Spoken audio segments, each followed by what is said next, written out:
we've got a great show for you today. We've got Eric Edholm from Pro Football Weekly. He's going to join us here and discuss kind of what are his problems with the Colts roster. So we're trying to kind of get a little bit of a feel from some people who don't necessarily cover the Colts every day or anything. We want to see what other people's opinions are of this, and then we'll see where the conversation goes after that. As always, make sure you guys are going to Apple iTunes or Apple Podcasts and giving the show a rating and review. Those are always helpful. Thank you for subscribing on YouTube. Make sure you guys are continuing to do that. Spread the word, share the show.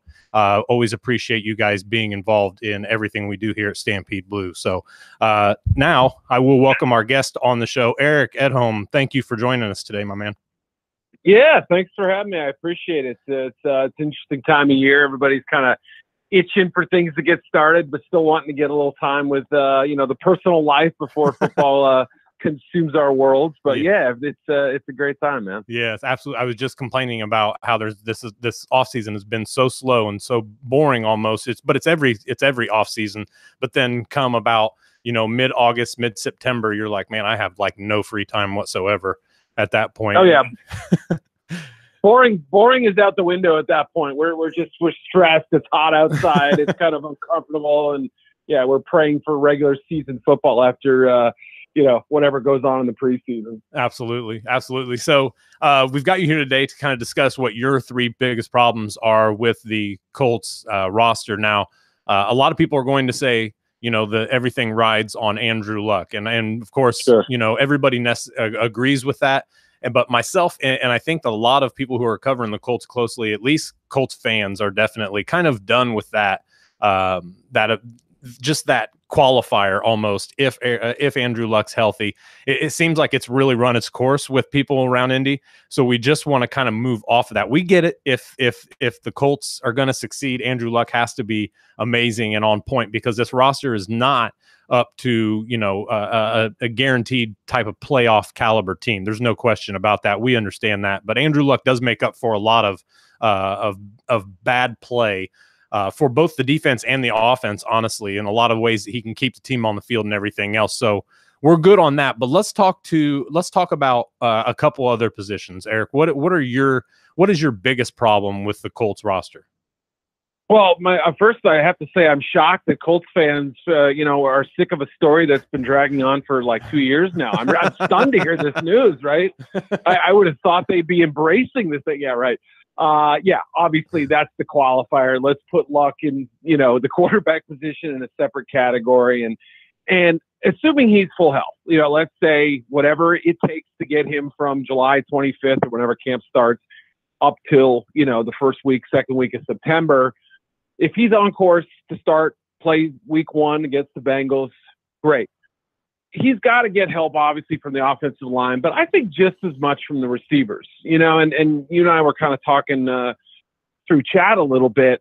That tight end position might be a team strength for all we know in terms of pass catching. I still think Eric Ebron has untapped potential. We know what Jack Doyle can do as a safety valve, but, seeing people emerge other than T.Y. Hilton and seeing Hilton, do more consistently is obviously huge too. But finding solutions at wide receiver, I think, has to be on that list. I could, easily pick the O-line. We know the situation there as well. But for me, having Hilton play like he did during the kind of the heyday of his and Luck's breakthroughs, finding, whether it's Ryan Grant, whether it's, Deion Kane has maybe made a little bit of noise for a 6th-round pick, and other solutions in that group. Do I think it's an outstanding unit? No, I don't. And I do wonder what Frank Reich and company get to do with that. Like, how do they do personnel packages? Does it put 2 tight ends on the field way more often than most teams? Maybe. Does it rely on them running the ball? Perhaps. But you still got to find solutions there, I think. Mm-hmm. And I get that as much. I'm going to play devil's advocate just a little bit here, though. And I get that, you've got T.Y. Hilton, but you've got a couple guys in Chester Rogers and Ryan Grant where people are saying that those guys can be definitely some complimentary guys. But the reality is that neither one of them have played a significant amount of games, have a significant amount of catches in the NFL. That's reality. That's something that Colts fans can't look past. yes, there is potential there for those guys, but we don't really know what's coming. There's not a good bevy of evidence there for either of those guys. But you've got T.Y. Hilton, you've got basically a perennial 1,000-yard receiver. You've got a guy who can stretch the field, who has been, more than capable of doing some crossing patterns, trying to get into the kitchen of the linebackers and get some open space afterwards. But the Colts have had this template almost for their receivers this offseason and past offseason under Chris Ballard. A lot of these guys are over 6'2" or above. A lot of them around that 200 pounds, 215. I mean, there are some big bodies in there. And the good thing about a lot of those guys, if not all of them, is that they've got a great amount of speed. So I think that we can assume, and like I said, Colts fans are assuming that Andrew Luck comes back and he's good to go. And at least, by maybe week 4, week 5, he's shaken the rust off enough to where he's pretty close to where he was at in 2016. So with that, is it possible that this receiving core could not be such a detriment to the team, I guess, or such a weakness, I suppose, is a probably better way to describe it, with Andrew Luck being able to make this wide receiver unit grow? Yeah, no, there's no question about it. I remember thinking probably even less about the New York Jets wide receivers heading into camp last year and thinking, my goodness, who's going to step up for him? Right. And then Quincy Enunwa goes down too.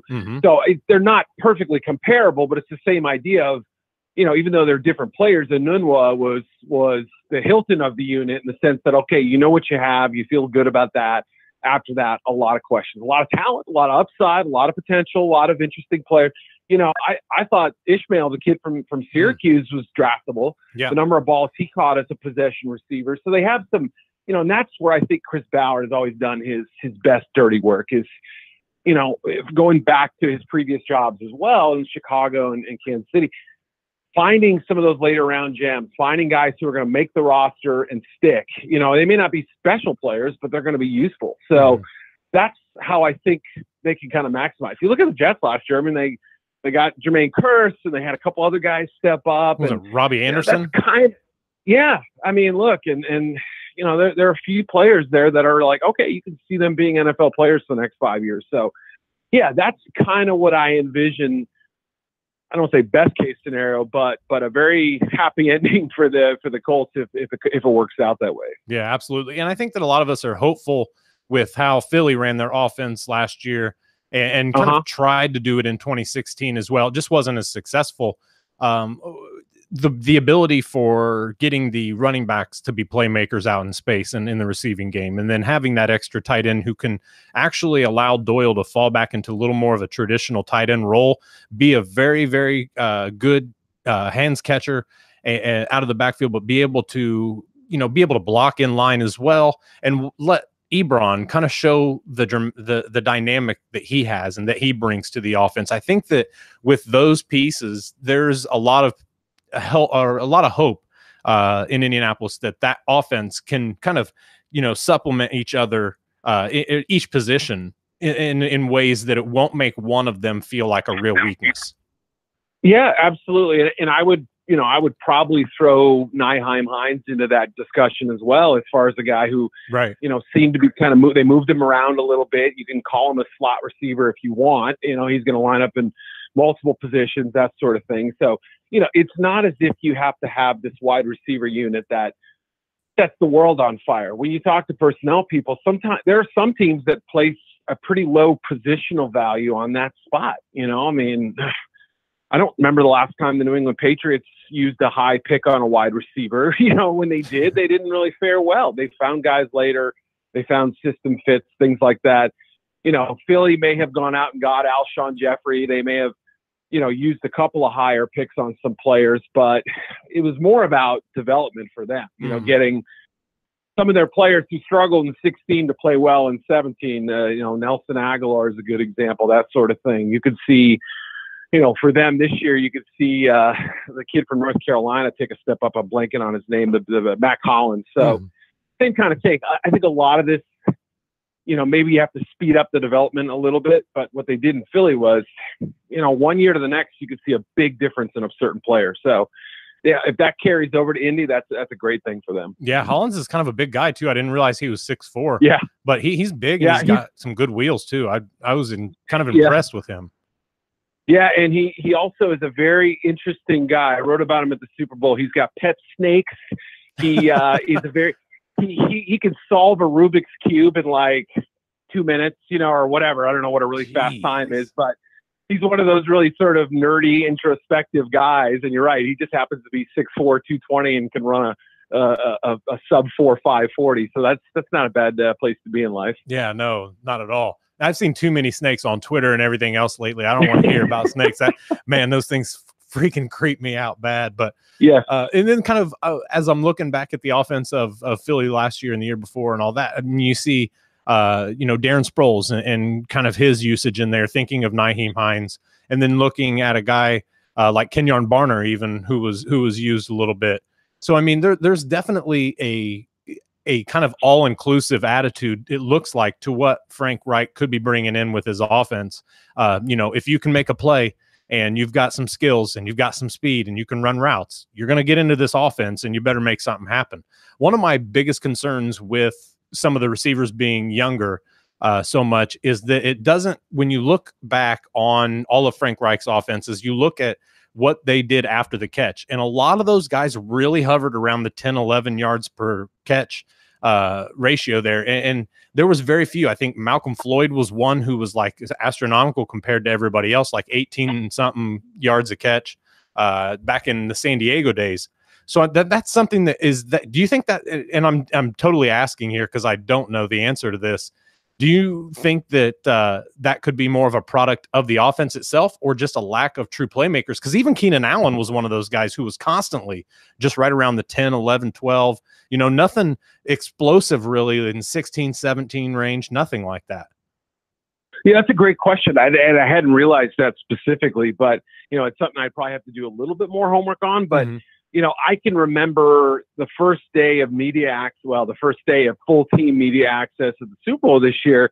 I sat down at Reich's table, was doing a story on whatever. I mean, I probably wrote so much this week, that week, I can't remember. But I remember him saying, somebody kind of asking about, his philosophy as far as spreading the ball around. That was a big topic that week about how they could pretty much go to, any number of receivers. They had 3 running backs who kind of split up the load a little bit. Mm-hmm. And he had a good sort of philosophy on how, it's throw to the open guy, get it to the if they're putting 6 in the box, you run the ball. He said, sometimes we make football too complex. And right. He said, sometimes you just have to sort of boil it down a little bit and see, what's the defense giving you? If they're playing too high safeties, guess what? We're going to throw to the sticks every single time. We're going to take what's there outside the numbers. We're going to go down the middle of the field, and those may not produce a ton of home runs, but if you just sit there and smack singles and doubles all day and take your walks every now and then, guess what? You're going to score some points. So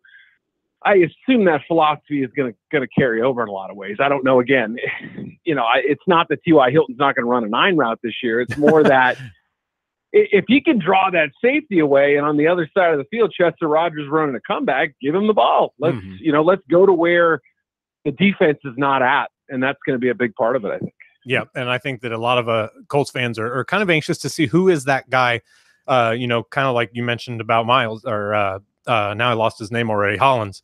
It could be, is that a Keyshawn or a Kershawn Hogan type guy this year? Hogan. Is it a guy, like KJ Brent or somebody this year that comes out of this offense that nobody's really seeing coming, but ends up getting those 40 and 50 targets throughout the season and then can progress the following year into a larger role? I think that that's what everybody really wants to see. Everybody wants to see Deion Kane be everyone's, be the true underrated guy that everybody keeps talking about him being coming into the 6th round with all that talent. And everybody wants to see Reese Fountain develop, and I think that people really would like to see Chester Rogers kind of hold his own this year, stay healthy, and be a large producer in this offense. So that receiving core has a lot of potential, I think. But like you said, and I totally agree with this point, and this is on a lot of points with the Colts at different positions. There's just not a lot of proof.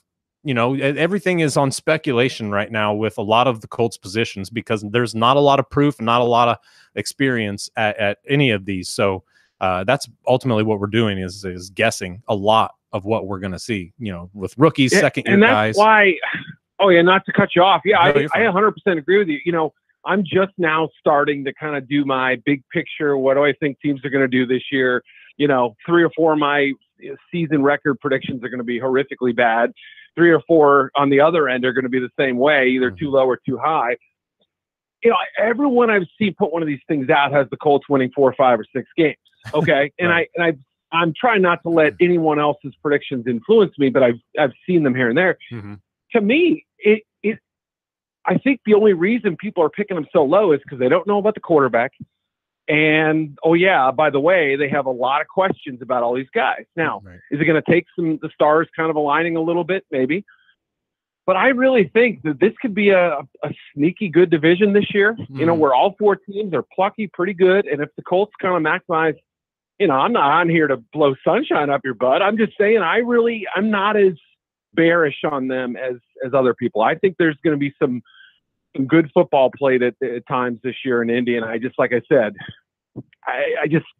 you're hoping against hope that things kind of develop. And because like you said, there are so many questions right now. Yeah, absolutely.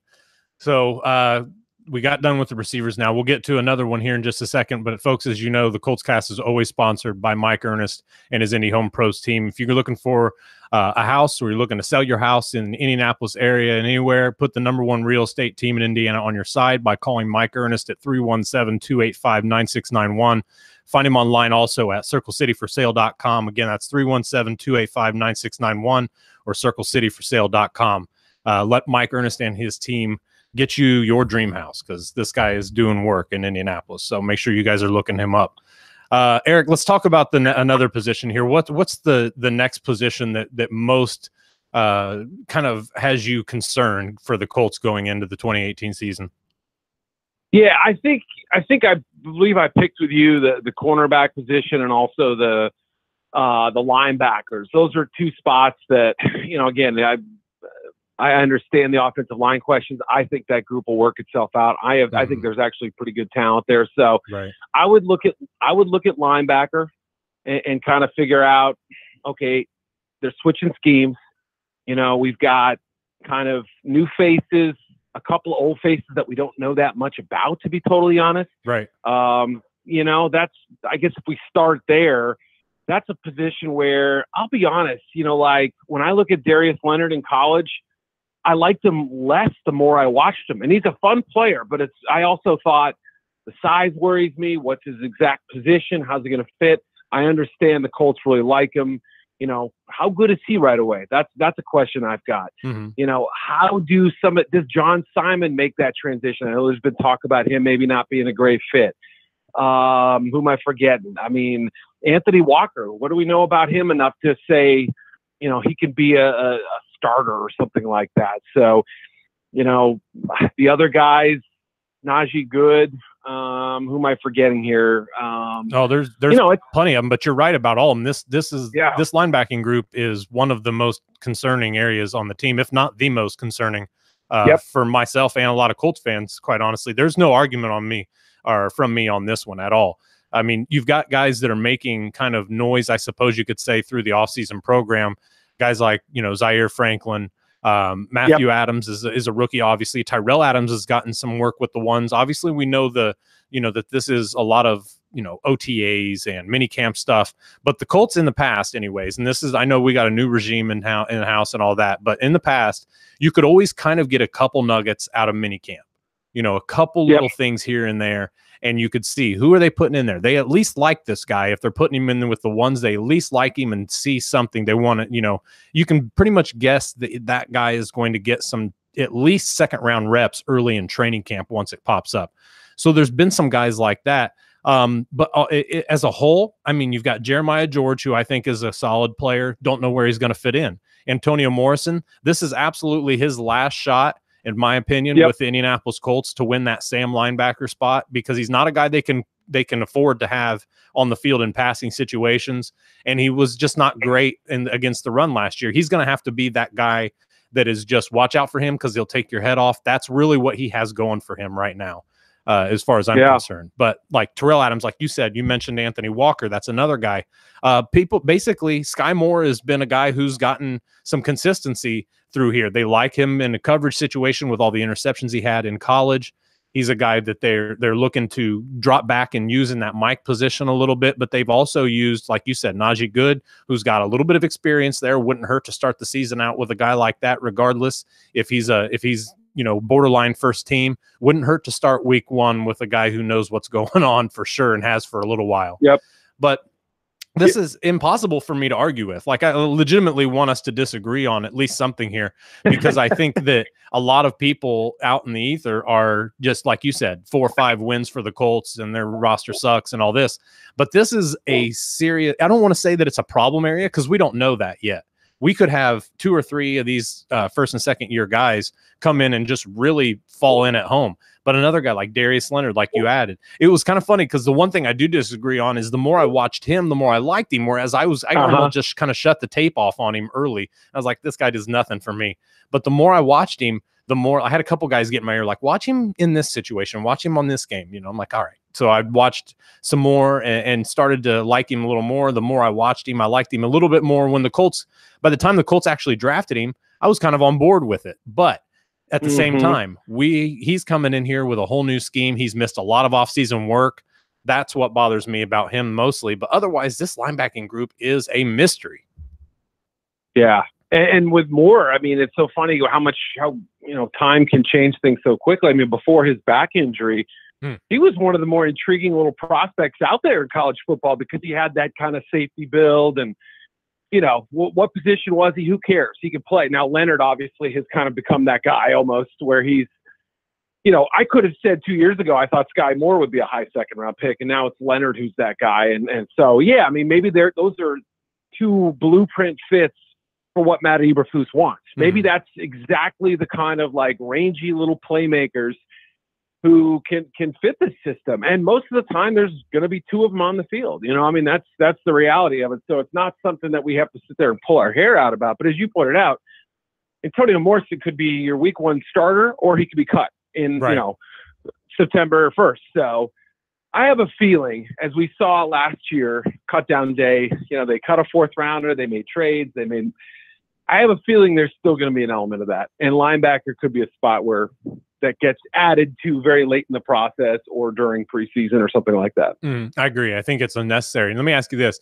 Do you hate the fact that the Colts didn't go after a guy like Michael Kendricks when he was more than available for a fairly good price? Yeah, that was the one guy. Like I try not to get too excited about May, June free agents, because there's usually a reason why they're unemployed and stuff. Right. But yeah, that's young player, athletic, obviously familiarity with Reich. And so, yeah, that would have been one that made some sense. I was a little bit surprised, A, where he landed, and B, that maybe the Colts didn't make a firmer push. But maybe that's indicative that they like Adams, that they like Moore, that they think Leonard's got, a chance to be a, 50, 60 snap player right away. So, if they're not willing to add that salary and want to take that sort of slow and steady approach and develop the guys they've had, I can understand it. Yeah. And that's it's so funny because the more that Reich says that, everybody's, let me preface it this way. Everybody's kind of excited about the change. Nobody was happy that Pagano was still here last year, any of that stuff. Everybody's excited about Reich's change. He similarly, we don't know enough about as a play caller, as a head coach to really gauge a firm spot for predictions and such. So you're kind of looking at everything that he says in his press conferences, like, we really like this group. We really like this group, and you hear it and it's like, God, that just reminds me so much of what Pagano used to say. And you could never believe the thing he said. You could never believe it because it was like, look, he just don't look like that on the field, man. How can you keep saying that? They look terrible on the field. I think Colts fans are just kind of collectively trying to hush themselves, like, okay, we have to give this guy a chance to say this. This is still coach speak, but we've got to give him the opportunity to see if it's for real. So I think people are very reticent to believe into that. Oh, and it's funny because talking to some folks in Philadelphia in 2016, they said the same thing about Doug, where he's a nice guy. We like him.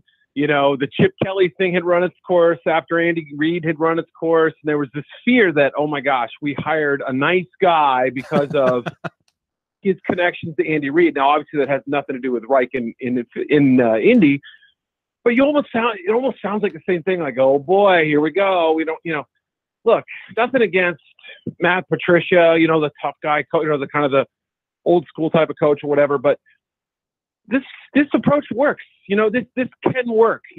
Just because a guy says some flowery things, it's okay. And so I would tell Colts fans, give him a shot. I understand that the process didn't work out the way it was supposed to work out, and he sort of was a second choice. Maybe not everybody's second choice. I don't know, but all I know is that people were raving about Frank Reich, and we're just saying, look, he's got what it takes. I don't care about necessarily the play calling experience or whatever. He's called plays, sure, but it's really that the makeup of him as a coach is impressive, and I think he's kind of that Doug Peterson like guy where the looks can be a little deceiving, and he's sharp as a tack.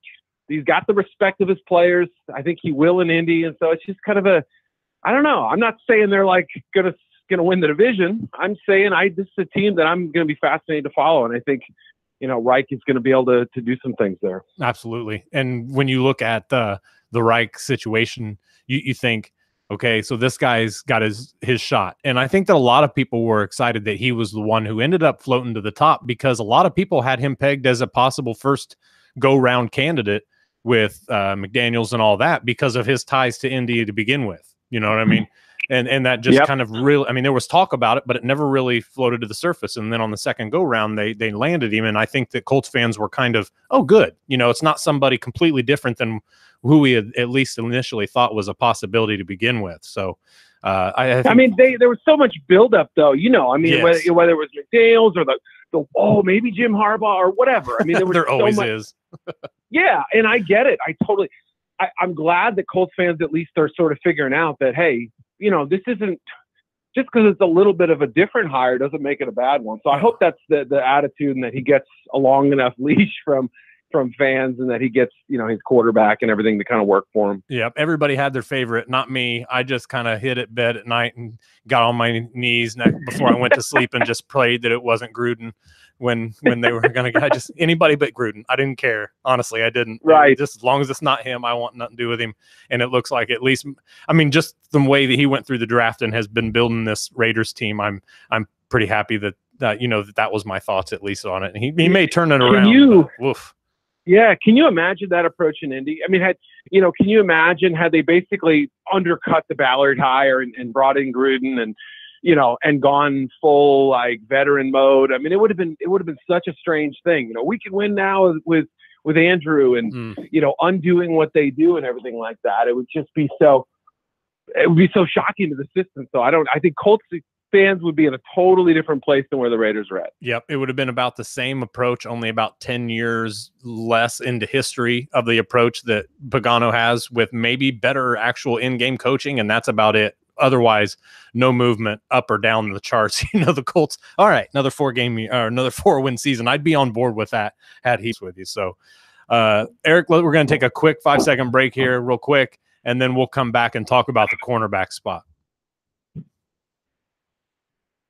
Welcome back to the Colts Cast, guys. All right, Eric Edholm still here talking about our issues with the Colts roster right now. Now, these are his problem areas so far. We've talked to receivers, the receiving game at least. We've talked to linebackers. Now, his third spot that we're talking here, his problem with the Colts roster is this cornerback crew. And I think that we can all kind of guess as to why. Inexperience, some guys who are coming up that are expected to be starters with not a whole lot underneath them and not a lot of baggage following them. But other than just the pure youth and the no names kind of on this roster at corner, what are your thoughts on this group? Well, I liked Quincy Wilson coming out, and obviously last season was a disappointment for him and for Colts fans who wanted to see him. And, I get that, but you look and you see teams with a lot of second and third year players who haven't yet broken out. That's often a position where, or a situation where you guys, can thrive, where, okay, you say to yourself, hey, this guy plays up to almost the first round potential he showed in college. There were a lot of people who thought he should be a first round pick. Okay, then you have yourself maybe a possible number one. Okay. You saw obviously what some of the surprises were able to do at that position last year, which is nice, you know, and you have, you know, obviously Nate Hairston played well. It was a fifth or sixth round pick last year, played well. Yep. You know, I don't know exactly how good Kenny Moore is. Pierre Desir has always been a interesting guy to me, but I don't know that he's ever, I don't know. It's to me, it's a little bit of a muddled group, not nearly what we were just talking about at linebacker, right? But a lot of maybes, a lot of, you know, possible solutions. But yeah, I mean, it wasn't that this was a destitute position. It's more that you'd love to see these guys come up and make turnovers. You know, you'd love to see them make game-changing plans, you know, and be able to slow down, you know, the Hopkins and the Corey Davises of the world and kind of take care of their business that way, I guess. And it's an interesting group. And last year when Desir kind of outplayed apparently Vontae Davis enough in practice and in his brief time getting in the game before they released Vontae, you know, he deserved, in my opinion, to be starter because Vontae Davis could not, for the past couple of years, he could not cover anybody further than 10 yards. You know, after that, it was over with, put it over his head, it's a catch. That's just the way it was. People don't like to admit that, but it's absolutely the truth. Desir is a little bit more of a playmaker. He's a little bit more at home in this scheme, I think, from his college days. Quincy Wilson was come out as, at least that I was considered better at a zone type scheme. Yep. But a lot of people really liked his man coverage. So I'm still kind of interested to see how he can go from last year being in a predominantly man coverage playbook to going to something a little further back into his history with some zone catches and such, or some zone coverages and such. Then you've got other guys like Nate Hairston, a guy like you mentioned, a guy who came onto this roster as a rookie, was not expected to be much more than special teams help, and became the starting nickel. I mean, for 14 games of the year was the not starting nickel. I mean, he only got like 4 starts throughout the year, but he was their nickel, you know, and that allowed Darius Butler to move back to safety where they had no help after injuries and so on. So a lot of this has come up, and they are extremely high on Kenny Moore, which was always surprising to me because of not just his size, but because I just didn't feel like he had enough pop on him. But he was clearly a very solid tackler last year. I think that he was second or third in the cornerbacks behind. I think he might have been actually right behind Rashad Melvin for some reason. And you just didn't notice him. You know, he was not a guy who jumped out on tape. Not a guy who jumped out in the games like, man, look at Kenny Moore. But occasionally he had those moments. So this group, I mean, they've got some names. Everybody wants to see what Wilson does. Everybody wants to see if Hairston can actually, you know, because last year in camp, Eric, they had Nate Hairston out on the edges as a boundary corner through the initial stages of training camp. And then they moved him into nickel. So is that something maybe he fits better out there? In a 4-3 scheme, does he become one of the boundary corners? Is a guy like Kenny Moore possibly leaning into maybe a nickel role in this type of thing? It's just there's a lot of things that can come from this, and I think Desir is going to benefit from this as well. He's one of the older corners on the team. In fact, I think he is the oldest at like 27. So he's not old, but they've got a really youthful group. It's going to be a fun group to see how it plays out in camp. But ultimately, I think fans are just hoping that this group can be that group that nobody's talking about that can come in and make a real impression throughout the season, disrupting some catches, maybe getting a few extra turnovers, and then you add some of the playmakers at safety, you know, with Hooker and such, and some of the tip balls and things of that nature. I think this group is a group that we're probably more hopeful on than some of the others, but it's very close to a similar problem area, as you mentioned, at linebacker. Not completely lost, but there's just nothing to really get from this group until we see them in between the lines once week 1 rolls around.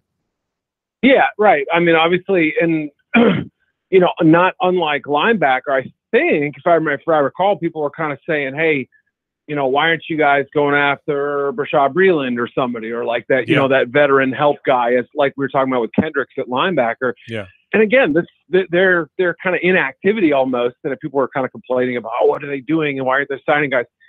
This might speak to either A, the price of the player we're talking about, or the health or whatever, but also that they like their guys. They want to see what they have. And so I remember Desir coming out. I mean, he was on such a different curve than everybody else, coming from, a soccer background, the small school. Was it Lindenwood? He had the size, but what was that? Lindenwood or something? Lindenwood in Missouri, right. I think he was like a 23-year-old senior too. So we're talking about not your typical 27-year-old. He's probably on the same development as a 24-year-old in some cases. So yeah. And again, I was there for the 2 joint practices in training camp. And my first I was kind of watching the DBs a little bit. I was watching the Lions receivers. I was writing about the Lions wide receivers. And I'm saying, who's this Harrison kid? He looks good. Kenny Moore, if I remember, he came later. Is that right? Was he cut by okay, New I was trying to remember. I don't think he was even there, right? No. Kenny Moore was in New England. They waived him, right? Okay. Yep. But Harrison caught my eye early. They moved him, like you said. He became this pretty, you can hang your hat on him. He did well. He did a good job in the nickel role. But I don't know whether he fits outside or inside. I can't say. It's tough for me to know. I will say that, in zone, you can cover up some stuff, obviously, and as long as you're tackling well, as long as you're rerouting receivers and things like that, and you can hide some things. But yeah, I don't think this is nearly as big a concern as what we were talking about with linebacker, but kind of like receiver without that Hilton guy, unless Wilson just steps in and plays amazingly well from day one in camp. Right. So I kind of at the end of the day here, I mean, we don't disagree at all at linebacker. I'm going to say that I disagree with you at wide receiver only because I feel like what Andrew Luck brings to the offense is going to help that team smooth over. All the receiving components of that are going to kind of get some of that benefit from Andrew Luck and his experience. But at the same time, that cornerback group, I can't disagree with you as much as I like some of those pieces and some of those players. I can't necessarily disagree because they don't have an established pass rush to help them that I could say the same thing about, similar to Andrew Luck, that pass rush could help those corners, in this new zone scheme and make it to where they can basically just free for all and go after the ball. But that's just not the case. The Colts don't have an established pass rush. They got some really nice pieces like Kamiko Toure, and they've got, a couple other guys between the draft and just some second-year guys as well, like Basham, to build on Jabal Sheard. John Simon, where's he end up? We don't know.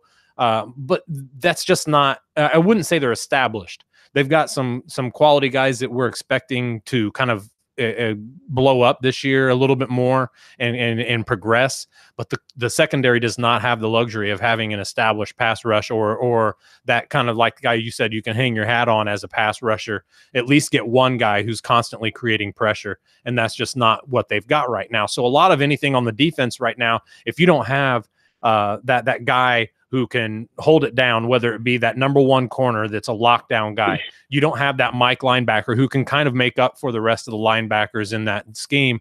But you do have a guy out at safety who can erase a lot. Just don't have a lot of established along the front seven at this point, as far as it's anybody really going to scare anybody. And that's something the Colts have to do this year before they can kind of take that next step, in my opinion. Yeah, it's funny that, I was sort of looking before the draft at, like, I was making lists of like big needs, little needs, and then kind of leave it alone, like right. Which positions their team. And I felt at one point like, well, hey, the Colts depth is pretty good up front. But as you pointed out, who are the dudes? Who are the true difference makers? That's a worry. Don't forget, and again, I know you brought this up. I mean, Malik Hooker going 15th in the draft was stunning to me at the time. I thought he was one of the 5 best players in that draft. And so you're right. If he's out there, if Earl Thomas has seen his best days, Hooker could be the next guy. I'm not even scared to put that on tape. Like, I think he's that good or has that high a ceiling. So, right. Having him back there and just getting a little bit of a pass rush from Toure and, some of these new guys as well, you can see the big picture a little bit. It's a little fuzzy, but I can see how this would be a very capable defense. I think they'll give up yards. Mm-hmm. I think they'll make you drive the length of the field. I think their hope is turnovers and field goals. Let's hold them to 3. Let's get clamped down on the red zone. let's get those 2 turnovers a game. You get 32 in a season. That's great. Yeah, so right. I mean, that's really the plan, obviously. And is it going to work out perfectly this year? I don't think so, but I don't hate the kind of infrastructure that they've started putting in. I just want to see a little bit more clarity at some of these spots that we've lined up. I think that last year's draft class is under some pressure to really produce. Basham, Hooker's got to stay healthy. I want to see some significant growth out of Hairston. And I think that, we just want to see that kind of a thing, that initial rookie season. You don't have to be rookie of the year, but give us some some constants and grow each game a little bit. But that second year group right now, they got a lot of pressure. They've got to do something to make Colts fans really believe that this process is actually in the process of becoming true. You can't just say it's going to be a 2 or 3 year thing and then have your second year guys kind of missing the boat, So this is something that Colts fans are going to be really looking forward to seeing, not only in camp, but in the beginning parts of the season. We really want to see some growth out of these guys because, believe me, Colts fans have been spoiled in the past with Peyton Manning and Andrew Luck. There has been some spoiling going on, but the Colts are ready, and Colts fans are ready to get back in the saddle for cheering for a contender. And I think that everybody agrees that Chris Ballard can do that. We just need to see it happen now on Sundays. So, and those second and third year guys, I'm telling you, like those are the ones when you look and say, all right, which team can make a jump? It's the teams that have the most number of second and third year, obviously quarterback, but second and third year guys, if they make that jump, that's where like the hidden benefit comes from. That's where you get teams like the Rams in the last year, or you get the Eagles, or that's really where your biggest jump can come from right there. Absolutely. Folks, you guys can follow Eric on Twitter at Eric_Edholm. That's EDHOLM. You guys can also catch some of his work at Pro Football Weekly. Eric, it's been a joy to have you on, man. Thank you for joining us today. Oh, thank you, Matt. Appreciate it. Hit me up anytime. Let's reconvene mid-season, see how our predictions go. I'm looking forward to it, folks. Thank you guys for joining us today. Thank you for listening. Thank you for watching. We'll talk to you next time right here on the Colts Cast.